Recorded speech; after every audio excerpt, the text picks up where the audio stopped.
Bismillahirrahmanirrahim. Assalamualaikum warahmatullahi wabarakatuh. Alhamdulillahirabbil alamin wassalatu wassalamu ala sayyidil mursalin nabiyina Muhammad wa ala alihi wa ashabihi ajma'in, amma ba'd. Ikhwan dan akhwat kaum muslimin dan kaum muslimat yang dirahmati oleh Allah Subhanahu wa taala. Alhamdulillah kita berjumpa lagi di fanpage Markas Inayah. Dan pada perjumpaan kali ini kita akan membahas salah satu di antara hadis yang disebutkan oleh Ibnu Hajar dalam Kitabul Jami', dalam buku beliau Bulughul Maram, hadis terkait dengan sebuah amalan yang sangat dikhawatirkan oleh Rasulullah SAW, yaitu riya. Baik, saya akan bacakan hadisnya. Ibnu Hajar mengatakan bahwa wa'an Mahmud bin Labid radhiyallahu ta'ala anhu, dari Mahmud bin Labid radhiyallahu ta'ala anhu, qala, beliau mengatakan, qala Rasulullah sallallahu alaihi wasallam, Rasulullah sallallahu alaihi wasallam bersabda, inna akhwafa ma akhafu alaikum asyirkul asghar, bahwa perkara yang paling aku khawatirkan atas kalian adalah syirik kecil, ar-riya, yaitu riya. Akhrajahu Ahmad bisanadin hasan. Hadis ini diriwayatkan oleh Imam Ahmad dengan sanad yang hasan. Dalam kitab Al-Musnad karya Imam Ahmad ada sedikit tambahan, yaitu bahwa sahabat Rasulullah SAW bertanya kepada Rasulullah SAW, wa masyirkul asghar ya Rasulullah, apa yang dimaksud dengan syirik kecil wahai Rasulullah? Maka kemudian Rasulullah menjawab, ar-riya, syirik kecil itu adalah ar-riya. Ini adalah hadis yang akan kita bahas pada pagi hari ini. Hadis ini, jamaah yang dirahmati oleh Allah Subhanahu wa taala, diriwayatkan oleh Al-Imam Ahmad dalam musnadnya dari jalur Abdurrahman bin Abi Zinad. Beliau meriwayatkan dari Amr bin Abi Amr, kemudian meriwayatkan dari Ibnu Umar Al-Dhafari, dan dari sahabat yang mulia Mahmud bin Labid dari Rasulullah SAW. Sanad hadis ini dihukumi oleh para ulama kita dengan sanad yang hasan. Ya, sebagian mensahihkan seperti Al-Albani, namun kebanyakan menghasankan hadis ini. Ya.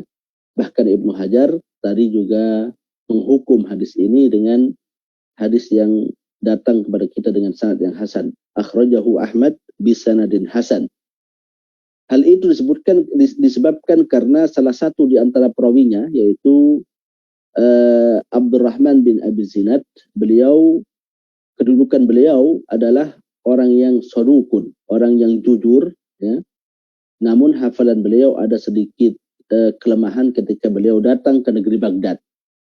Maka dengan keberadaan beliau dalam sanad ini, para ulama kita atau mayoritas para ulama kita mengatakan bahwa hadis ini merupakan hadis yang hasan.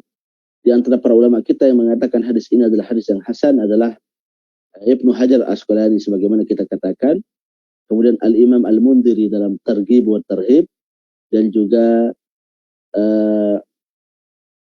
Syekh Syekh Shu'aib Al-Arnaud, juga beliau memvonis atau menghukumi hadis ini dengan hadis yang hasan. Ini merupakan penjelasan terkait dengan hadis ini dan juga derajat dari hadis ini. Adapun sahabat yang memuridkan hadis ini adalah Mahmud bin Labid. Ya, nama beliau adalah Mahmud bin Labid bin Rafi Al-Ansari, bin Rafi Al-Ansari Al-Ausi, nama beliau. Jadi beliau seorang Ansar, dari kalangan Ansar, yaitu orang yang berada di kota Madinah dari suku Aus, Aus. Beliau merupakan salah seorang sahabat Rasulullah SAW, meskipun kedudukan beliau sebagai seorang sahabat diperselisihkan oleh para ulama kita. Al-Imam Al-Bukhari dan juga yang lainnya mengatakan bahwa beliau seorang sahabat Rasulullah SAW, dan yang menguatkan pendapat ini adalah sebuah riwayat yang disebutkan oleh Imam Bukhari dalam Tarikh Al-Kabir. ya, bahwa Mahmud bin Labid mengatakan asra'a Rasulullah sallallahu alaihi wasallam hatta taqatta'at ni'aluna yauma mata Sa'ad bin Mu'ad, bahwa Rasulullah SAW berjalan cepat ke arah kabilah kami sampai sandal-sandal kami putus talinya ketika hari kematian dari Sa'ad bin Mu'ad. Ini kata Mahmud bin Labid. Maka zahir dari hadis ini mengatakan bahwasannya beliau, yaitu Mahmud bin Labid, melihat dan juga hadir ketika peristiwa ini, yang ini menjadi bukti bahwa beliau seorang sahabat Rasulullah SAW. Dan juga ada hadis yang lain yang juga merupakan bukti bahwa beliau adalah sahabat Rasulullah SAW. Adalah ucapan beliau, atana Rasulullah SAW fasalla bina al-maghriba fi masjidina, bahwa Rasulullah SAW datang kepada kami, kemudian sholat bersama kami, sholat maghrib bersama kami di dalam atau di masjid kami. Maka riwayat-riwayat ini menguatkan bahwa beliau adalah merupakan salah seorang sahabat Rasulullah SAW. Namun beliau merupakan salah seorang sahabat yang banyak meriwayatkan dari sahabat yang lain. Jadi beliau, hadis-hadis yang beliau riwayatkan banyak beliau dengarkan dari sahabat-sahabat yang lain yang lebih senior dari beliau, ya.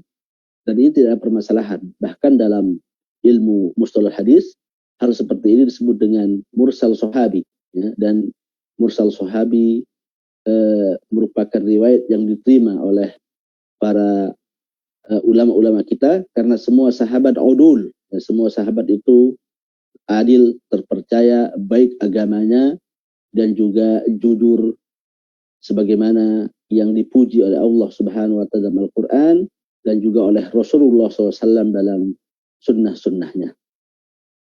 Beliau wafat pada sekitar tahun 93 Hijriah, ya. Dan sebagian yang lain mengatakan bahwa beliau wafat pada tahun 96 atau 97 Hijriah. Jadi ini merupakan di antara sahabat yang agak terakhir meninggal dunia. Jadi sebagian sahabat Rasulullah agak lambat, ya, meninggal dunia, di antaranya adalah Mahmud bin Labid radhiyallahu taala anhu. Jamaah ikhwan dan akhwat yang dirahmati oleh Allah Subhanahu wa taala, salah satu di antara sifat menonjol dari Rasulullah SAW itu adalah sangat sayang kepada umatnya dan kepada kaum. Dan ini sebagaimana firman Allah Subhanahu wa taala, laqad ja'akum rasulun min anfusikum azizun 'alaihi ma 'anittum harisun bil mu'minina raufur rahim. Telah datang kepada kalian seorang rasul, seorang nabi dari kalangan kalian yang berat atas dia apa yang menimpa kalian, sangat menginginkan kebaikan pada kalian, dan juga beliau adalah orang yang sangat sayang dan sangat cinta kepada kalian. Ini kata Allah Subhanahu wa taala. Dan di antara bukti kecintaan beliau adalah hadis yang kita bahas ini. Jadi beliau sangat memikirkan umatnya, sangat mengkhawatirkan umatnya, sehingga kemudian beliau memberikan nasihat-nasihat dan peringatan-peringatan kepada umatnya atas beberapa amalan, sehingga kemudian umatnya waspada dan meninggalkan amalan-amalan tersebut. Hadis ini, sebagaimana kita baca tadi, mengatakan di awalnya bahwa Rasulullah SAW bersabda, inna akhwafa ma akhafu alaikum asyirkul asghar, bahwa perkara yang paling aku khawatirkan kepada kalian adalah syirik kecil, ya, kata Rasulullah SAW. Dan yang dimaksud dengan alaikum di sini, ya, yaitu umat Nabi Muhammad SAW dari kalangan kaum muslimin. Ya, kita tahu bahwa umat di kalangan Nabi kita Muhammad SAW ada orang yang kafir, tidak beriman kepada Rasulullah SAW. Ada juga ummatul ijabah, yaitu umat yang beriman dan meyakini Rasulullah SAW. Nah, yang dimaksud dalam hadis ini adalah umat yang beriman, yang meyakini kenabian dan kerasulan Nabi kita Muhammad SAW. kekhawatiran beliau ini sangat besar. Ya. Kekhawatiran beliau ini sangat besar. Dan ini sebagaimana disebutkan dalam riwayat yang lain. Dalam riwayat Ibnu Majah, Rasulullah SAW bersabda, "Ala ukhbirukum bima huwa akhwafu alaikum indi minal masihid dajjal." Maukah kalian aku kabarkan atas kekhawatiran ya, yang sangat besar pada diriku atas kalian, yang kekhawatiran itu lebih besar dibandingkan munculnya Dajjal, kata Rasulullah SAW. Jadi ketakutan dan kekhawatiran Rasulullah terhadap umatnya, terhadap pria ini lebih besar dibandingkan ketakutannya terkait dengan munculnya Dajjal. Ya. Maka para sahabat mengatakan, bala, kami mau wahai Rasulullah SAW. Maka Rasulullah mengatakan, qala asyirkul khafi, yaitu syirik yang samar. Dalam riwayat yang kita baca tadi, asyirkul asghar. Di sini asyirkul khafi, yaitu syirik yang samar. An yaqumar rajulu yusalli, seseorang itu berdiri untuk melakukan ibadah salat, fayuzayyinu salatahu, kemudian dia memperindah salatnya, lima ra'a min nadari rajulin ilaih, disebabkan karena dia dilihat oleh orang, kata Rasulullah SAW. Ya, ini sama syirkul khafi dalam hadis ini, yaitu asyirku al-asghar dalam hadis yang lain. Karena apa? Karena fakta yang disebutkan oleh Rasulullah SAW, hakikat amalan yang disebutkan oleh Rasulullah SAW dalam hadis ini adalah amalan riya. Ya, ayakumar rajula yusalli, bahwa seseorang itu melakukan ibadah salat, fayuzayyinu salatahu, kemudian dia memperindah salatnya, lima ra'a min nadri rajulin lahu, karena disebabkan bukan karena ingin mendapatkan pahala dari Allah Subhanahu wa taala, tapi karena disebabkan karena ada orang yang melihat. Ya. Jadi dia ingin dipuji, ingin dilihat oleh orang, ingin mendapatkan keridhaan dari orang lain. Dan Rasulullah SAW sangat mengkhawatirkan amalan ini. Bahkan kekhawatiran beliau sangat besar, melebihi kekhawatiran munculnya Dajjal yang datang di akhir tahun, yang membawa fitnah yang sangat luar biasa bagi umat manusia. Tapi ketakutan terhadap munculnya Dajjal itu tidak lebih besar ya, dibandingkan dengan ketakutan Rasulullah SAW terhadap amalan ini. Kenapa Rasulullah SAW sangat khawatir ya terhadap amalan ini? Ada beberapa hal, tapi yang terbesar mungkin akan saya sebutkan dua. Yang pertama adalah karena ini bagian dari kesyirikan. Makanya Rasulullah mengatakan asyirkul asghar. Dan dalam riwayat Ibnu Majah yang disahihkan oleh Syalbani atau dihasankan oleh Syalbani, asyirkul khafi. Dan dosa syirik merupakan dosa yang paling besar ya, yang dilakukan oleh manusia kepada Allah Subhanahu wa taala. Ya. Dan ini sebagaimana ayat-ayat yang banyak disebutkan oleh Allah Subhanahu wa taala dan juga disebutkan oleh Rasulullah SAW. Di antaranya adalah firman Allah Subhanahu wa taala, "Idz qala Luqmanu li ibnihi wa huwa ya'iduhu ya bunayya la tusyrik billah inna syirka la dzulmun 'adzim." Ya. Ketika Luqman memberikan nasihat kepada anaknya, jangan engkau melakukan kesyirikan kepada Allah Subhanahu wa taala. Kenapa? Karena kesyirikan itu merupakan kezaliman yang sangat besar. Jadi ini merupakan dosa syirik, dan dosa syirik merupakan bagian dari dosa yang sangat besar. Ya. Dosa yang sangat besar yang dilakukan oleh seorang hamba kepada Allah Subhanahu wa taala. Baik syirik besar maupun syirik kecil. Ya. Meskipun tentu tingkatan dosanya berbeda antara syirik besar dan juga syirik kecil. Namun kedua-duanya ini merupakan bagian dari dosa yang sangat besar. A'dzamudz dzunub, ya. Merupakan dosa yang sangat besar yang dilakukan oleh anak Adam kepada Allah Subhanahu wa taala. Ini yang pertama, ya. Kemudian yang kedua, syirik jenis ini sangat samar. Ya, sangat samar. Jadi terkadang atau banyak di kalangan umat manusia yang terjatuh ke dalam perbuatan syirik dan dia tidak merasa bahwa itu perbuatan syirik. Ini salah satu bentuk kesamaran dari dosa itu.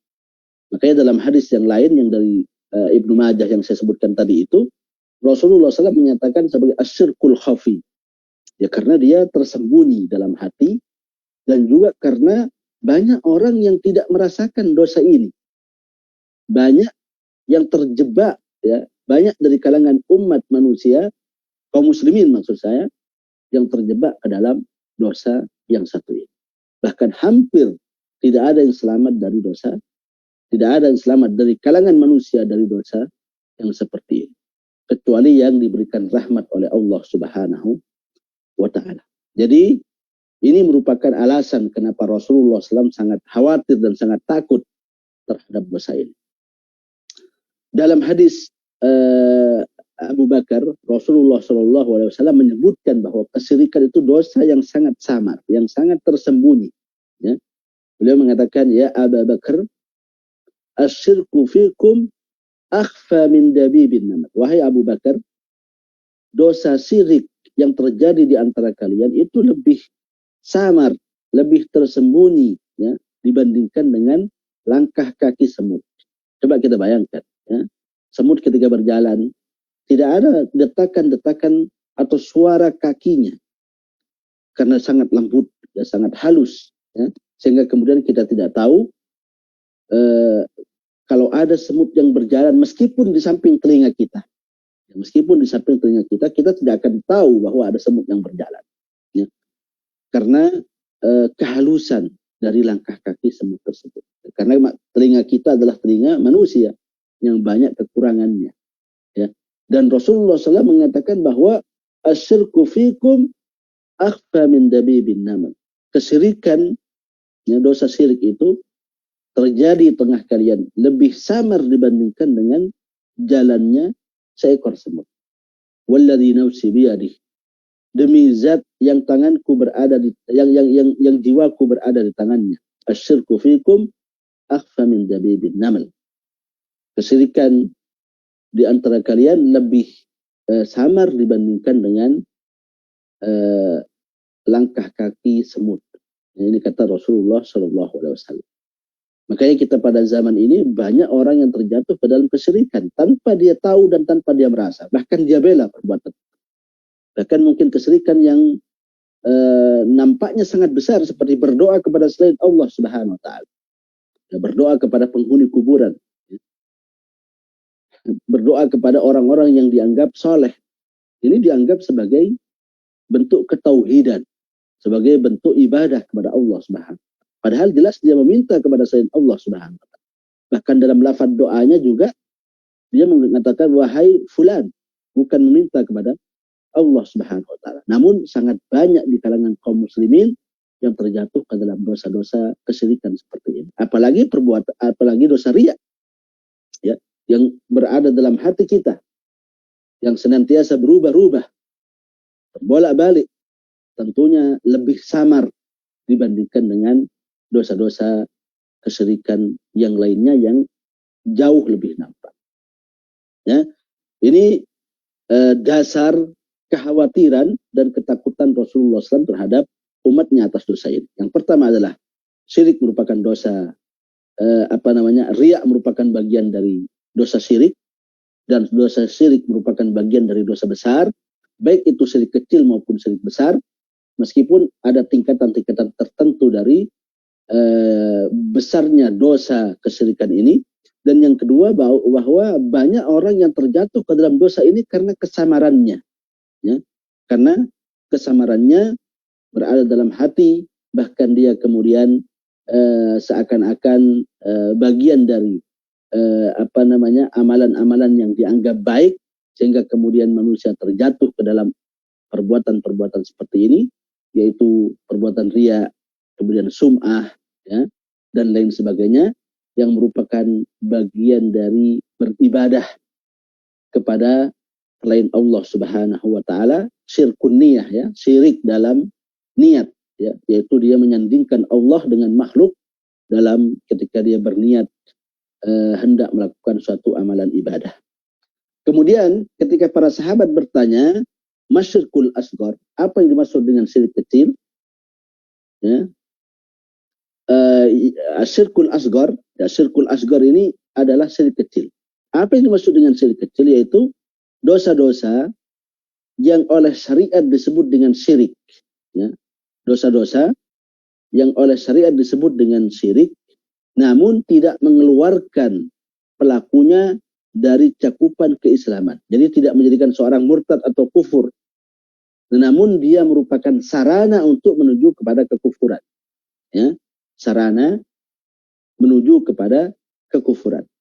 Maka ini disebut dengan syirik kecil. Jadi berbeda dengan syirik besar yang merupakan amalan yang dapat mengeluarkan seseorang dari cakupan keislaman.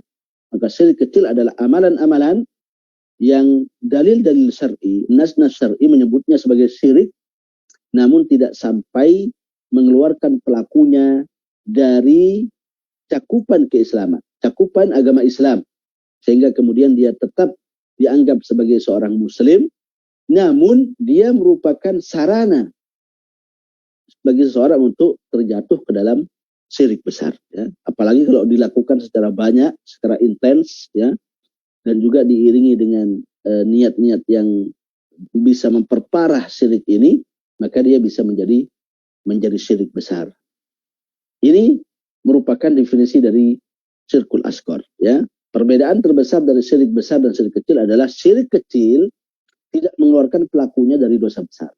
Adapun tidak mengeluarkan pelakunya dari keislaman. Adapun syirik besar mengeluarkan pelakunya dari keislaman, ya. Kemudian yang kedua, bahwa syirik kecil hanya menghapuskan dosa atau menghapuskan pahala dari amalan yang dia lakukan, ya, ketika dia melakukan syirik itu. Namun syirik besar menghapuskan pahala amalan yang dilakukan oleh hamba seluruhnya. Ini adalah perbedaan antara syirik kecil dengan syirik besar. Namun perlu untuk diketahui bahwa kendati dia disebut dengan syirik kecil, tapi dosa yang dihasilkan adalah dosa besar, ya. Kita tahu bahwa ada dosa yang sangat besar, ya, akbarul kabair, kemudian ada al-kabair, dan juga ada as-saghair. Akbarul kabair adalah syirik. Dosa yang paling besar itu adalah kesyirikan. Kemudian ada al-kabair. Nah, syirkul asghar, riya, ini bagian dari al-kabair. Oleh karena itu para ulama kita, sebagian dari mereka, ya, lebih khawatir terjatuh ke dalam dosa syirik, dosa riya ini, dibandingkan dengan dosa-dosa besar yang lain. Di antaranya adalah ucapan dari Abdullah bin Mas'ud, ya, radhiyallahu taala anhu. Beliau mengatakan bahwa la an ahlifa billahi kadhiban ahabbu ilayya min an ahlifa bi ghairillahi shadiqan. Kata beliau bahwa saya bersumpah atas nama Allah tapi saya berdusta dan berbohong, itu lebih aku sukai daripada aku bersumpah dengan selain Allah dan aku berkata jujur dan benar. Yang pertama adalah dosa besar, ya, dan yang kedua adalah dosa syirik. Yang pertama bersumpah dengan nama Allah, tapi dia berdusta dalam sumpahnya, maka ini dosa besar, ya. Kemudian dia berkata jujur, tapi dengan sumpah dengan selain Allah Subhanahu wa Ta'ala, maka ini masuk dalam kesyirikan, meskipun sebagian para ulama mengatakan bahwa ini merupakan syirik kecil, ya. Man halafa bi ghairillahi faqad asyrak. Barang siapa yang bersumpah dengan nama selain Allah, maka dia terjatuh dalam kesyirikan. Artinya syirik kecil. Abdullah bin Mas'ud dalam ucapan ini, sebagaimana disebutkan oleh Abdul Razzaq dalam Musannaf, beliau lebih menyukai terjatuh dalam perbuatan dusta dibandingkan terjatuh dalam perbuatan kesyirikan. Maka ini hal yang perlu untuk kita waspadai, sehingga kemudian tidak meremehkan dosa syirik kecil ini, ya. Kemudian yang Rasulullah SAW menjawab qala ar-riya. Ya, ar-riya itu merupakan syirik niat, ya, keinginan dan niat, ya. Yaitu seseorang melakukan amalan ibadah atau meninggalkan maksiat dikarenakan dilihat oleh orang lain, ya. Jadi dia melakukan suatu amalan ibadah, mempercantik amalan ibadah, atau meninggalkan suatu amalan-amalan, ya, maksiat misalnya, dikarenakan dilihat oleh orang lain. Riya dari ro'a ya, ya. Maka ini merupakan syirik dalam masalah niat. Tujuannya adalah untuk dilihat oleh manusia. Ya. Yang lain ada yang namanya sum'ah. Sum'ah artinya ingin dilihat atau ingin didengar amalannya oleh orang lain. Maka ini merupakan bagian dari kesyirikan kepada Allah Subhanahu wa taala, karena menyamakan Allah Subhanahu wa taala dengan makhluknya dalam masalah niat, yang seharusnya kita ikhlas dalam melakukan amalan ibadah kepada Allah Subhanahu wa taala. Ikhwan dan akhwat yang dirahmati oleh Allah Subhanahu wa taala, adapun fikih hadis dari hadis ini, yang pertama adalah tentunya kasih sayang Rasulullah SAW yang sangat besar kepada umatnya, dan ini ditampakkan lewat hadis ini salah satunya, ya. Bagaimana nasihat beliau kepada umatnya, memberikan peringatan kepada umatnya, ya. Jadi bentuk kasih sayang sangat luar biasa kepada kaum muslimin. Maka kita sebagai orang yang beriman kepada Allah dan Rasulnya wajib untuk membalas kasih sayang ini. Kita mencintai Rasulullah SAW dengan banyak bersalawat kepada beliau, mengikuti sunnah-sunnah beliau, dan mengamalkan warisan beliau. Kemudian yang kedua, dosa syirik itu bertingkat-tingkat. Ada syirik besar dan juga ada syirik kecil. Dan dalam hadis ini kita membahas terkait dengan syirik kecil, meskipun dosa yang dihasilkan adalah dosa besar, ya. Dan sekali lagi bahwa dosa syirik itu bertingkat-tingkat, tinggi dan rendahnya sesuai dengan kesyirikan yang dilakukan oleh seorang hamba. Kemudian yang ketiga, bahaya riya. Riya ini merupakan syirik yang ada dalam hati, dan sulitnya bagi kita adalah ini merupakan syirik niat, ya, karena dia berada dalam hati, dan niat itu selalu berubah-ubah, sebagaimana hati juga berbolak-balik, sehingga bisa jadi kita hindari riya dalam satu waktu, tapi dia datang dengan baju yang lain, dengan jenis yang lain dalam ibadah kita kepada Allah Subhanahu wa taala. Maka wajib bagi kita untuk berhati-hati, ya, terkait dengan riya ini. Mungkin di antara hal yang patut untuk kita lakukan, ya, agar kemudian kita terhindar dari riya, yang pertama adalah senantiasa muhasabah diri, ya, evaluasi diri, muhasabah ketika kita sedang beramal, ya, baik itu sebelum beramal, ketika beramal, ataupun setelah kita beramal. Senantiasa kita kontrol hati kita, ya, kita evaluasi hati kita muhasabah hati kita, sehingga kemudian kita bisa menghindari dosa riya ini, meskipun dia merupakan dosa yang sangat samar. Ini yang pertama. Yang kedua, berusaha untuk beramal secara sembunyi-sembunyi, khususnya amalan-amalan yang sunnah. Kalau amalan-amalan yang memang diperintahkan secara berjamaah, ya kita lakukan secara berjamaah, ya. Sholat berjamaah misalnya, berhaji, umroh, ini dilakukan secara berjamaah. Sulit untuk kita lakukan sendiri, ya. Demikian juga dengan puasa di bulan Ramadan, ini dilakukan bersama-sama. Tapi amalan-amalan yang sunnah, seperti sholat sunnah, ya, sholat malam, kemudian bersedekah, ya, berzikir, mengaji. Ini amalan-amalan yang bisa kita lakukan dengan sembunyi-sembunyi. Kenapa? Karena riya itu datang ketika kita dilihat oleh orang. Maka ketika kita sembunyi-sembunyi dalam beramal, ya, sembunyi-sembunyi dalam beramal, maka tentunya yang menjadi faktor penyebab dari riya itu tidak ada. Sehingga lebih menjadikan kita lebih dekat dengan keikhlasan dan jauh dari riya, ya. Kemudian yang ketiga, memperkuat tauhid kita, ya. Memperkuat kita bahwa yang menciptakan segala sesuatu itu adalah Allah Subhanahu wa taala.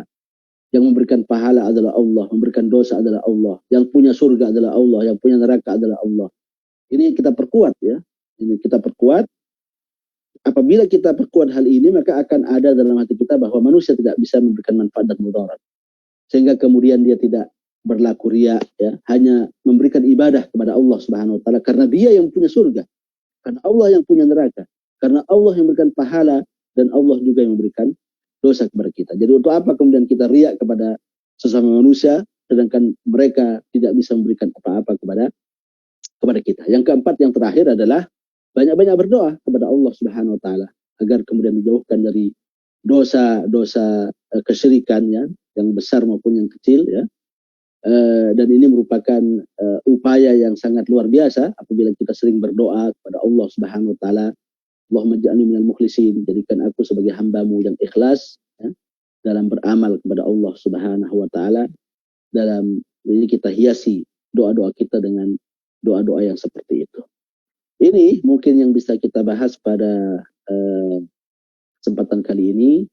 Semoga bisa memberikan kepada kita pengetahuan dan juga bisa menambahkan kepada kita kecintaan kepada Rasulullah SAW karena perhatian beliau sangat besar pada umatnya.